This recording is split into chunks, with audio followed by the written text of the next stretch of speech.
جو چیز محدودیت سے نکل کر لامحدودیت میں جا رہی ہے اور وہ خود محدود ہے، اس کو ہم شعور کہتے ہیں.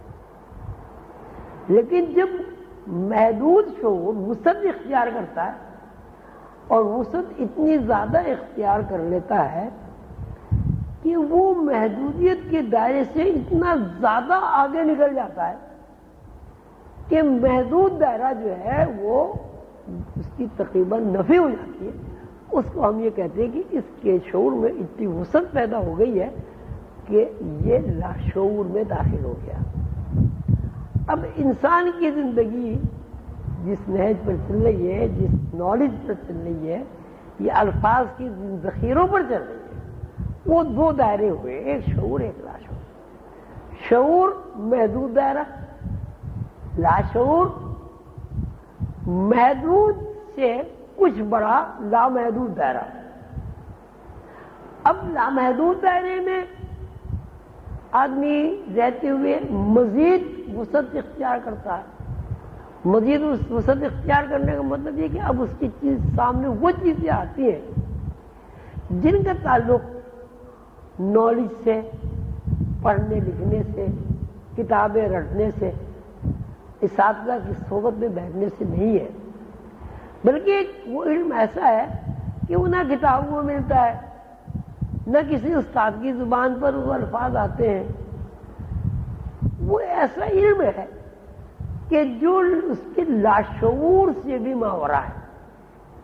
اب ہم یہ کہیں گے کہ جس طرح شعور محدود شعور نے وسعت اختیار کر کے لاشعور کی حیثیت حاصل کی ہے، اسی طرح لامحدود یعنی لاشعور لامحدود دائرے سے نکل کر مزید لامحدود دائرے میں داخل ہوتا ہے.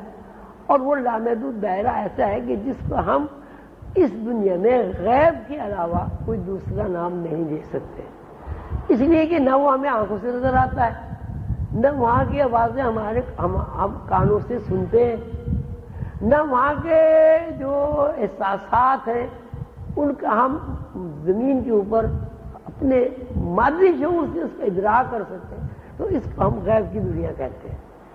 تو یہ غیب کی دنیا جو ہے یہ بھی ایک لاشعور ہے.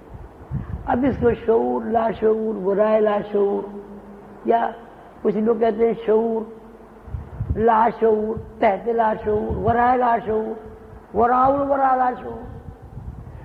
تو مقصد یہ کہ جہاں اللہ تعالیٰ کی وہ صفات، وہ علوم جمع ہے کہ جہاں کائنات کی تخلیق کی بنیادیں موجود ہیں، جہاں کائنات کی تخلیق کے فارمولے موجود ہیں، جہاں انسان اس بات سے واقف ہے کہ میں مخلوق ہوں اور اللہ خالق ہے. بات فرض نہیں کریے کہ جہاں انسان اپنی روح سے واقف ہے، جہاں انسان اپنی روح سے واقف ہے اس کو ہم کائناتی لاشعور کہتے ہیں، بلکہ کہنے چاہیے وہ کائناتی شعور ہے. روح جو ہے جب انسان اپنی روح سے واقف ہوتا ہے تو وہ کائناتی شعور سے واقف ہوتا ہے. لیکن جب انسان کائناتی شعور میں رہ کر کائنات بنانے والے سے واقف ہوتا ہے تو اس کے مطلب وہ کائناتی لاشعور میں داخل ہو جاتا ہے. تو کائناتی لاشعور مشترک اس لیے ہے ساری کائنات میں کہ کائناتی لاشعور جو ہے وہ بنیاد ہے، تخلیق کی بیس ہے، یا امر ربی ہے، یا کن ہے. تو کائناتی لاشعور میں اس لیے مشترک ہے ساری کائنات کہ وہ اصل میں کائناتی لاشعوری بیس اور بنیاد ہے کسی لاشعور کی، کسی شعور کی اور کسی تحت لاشعور کی. ہاں بھائی.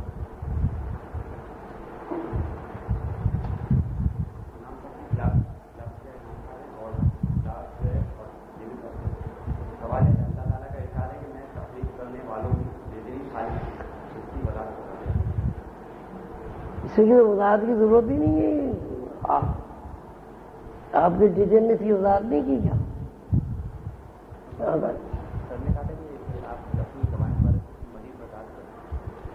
زبان تو مبارک ہو.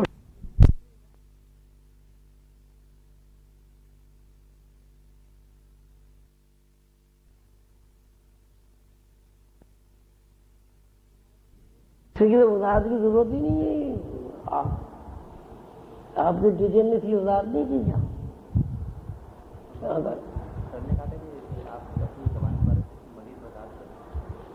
زبان تو مبارک ہوتی نہیں، وہ تو گوشت کا ٹکڑا ہوتا ہے. کیا مزید احسن الخالقین لقد خلقنا الانسان فی احسن تقویم ثم رددناه اسفل سافلین. بھئی آپ یہ سب جانتے ہیں کہ اللہ تعالیٰ بہترین خالق ہے.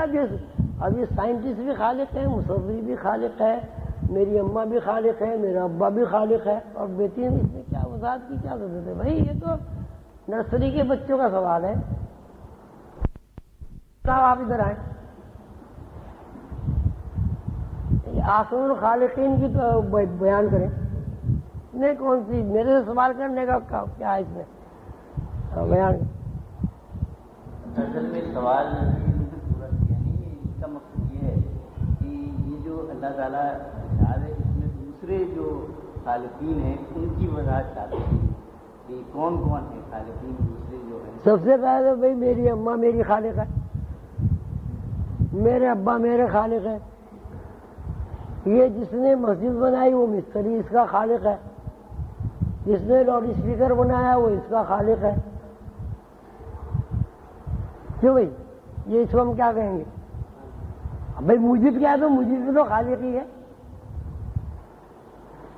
احسن الخالقین کا مطلب یہ ہے کہ اللہ تعالیٰ یہ فرما رہے ہیں کہ میری جو صفات کا جو مظاہرہ ہے اس مظاہرے پر عمل درآمد کرنے والے اور لوگ بھی ہیں، یعنی میری مخلوق بھی ہے. لیکن اللہ تعالیٰ کی خالقیت میں اور مخلوق کی خالقیت میں یہ فرق ہے. اللہ تعالیٰ بغیر وسائل کی تخلیق کرتے ہیں. اللہ تعالیٰ کسی تخلیق میں کسی وسیلے کے پابند نہیں ہے. اللہ تعالیٰ کے علاوہ جتنی بھی تخلیقات ہوتی ہیں اس میں وسائل کی پابندی لازم ہے. مثلا اگر ماں باپ دونوں نہیں ہوں گے اولاد نہیں ہوگی. مثلا چینی اور پانی دونوں نہیں ہوں گے تو شربت نہیں بنے گا. مطلب بیج اور زمین اور پانی اور ہوا اور آکسیجن نہیں ہوگی تو درخت نہیں ہوگا. مثلا پانی، آٹا، لکڑی، توا، آگ نہیں ہوگی روٹی نہیں پکے گی.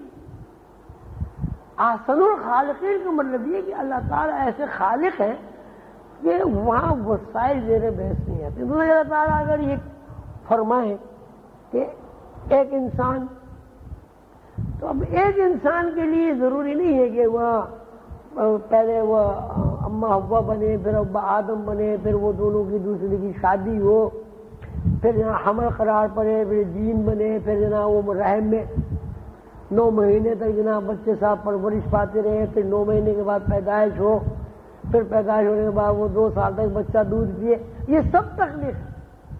لیکن اللہ تعالیٰ جب کہیں گے انسان تو انسان اسی وقت پیدا ہوتا. حضور قلندر بابا اولیاء رحمۃ اللہ علیہ مجھے کچھ یہ وہم ہو گیا تھا کہ مجھے اللہ تعالیٰ نے اس قدر دولت سے انعام سے نوازا ہے، میں تو اس قابل ہی نہیں، میں تو اس قابل ہی نہیں. بس یہ سوچتا رہتا میں تو اس قابل ہی نہیں ہے، کیسے میں نے نواز دیا، میں تو اس قابل ہی نہیں.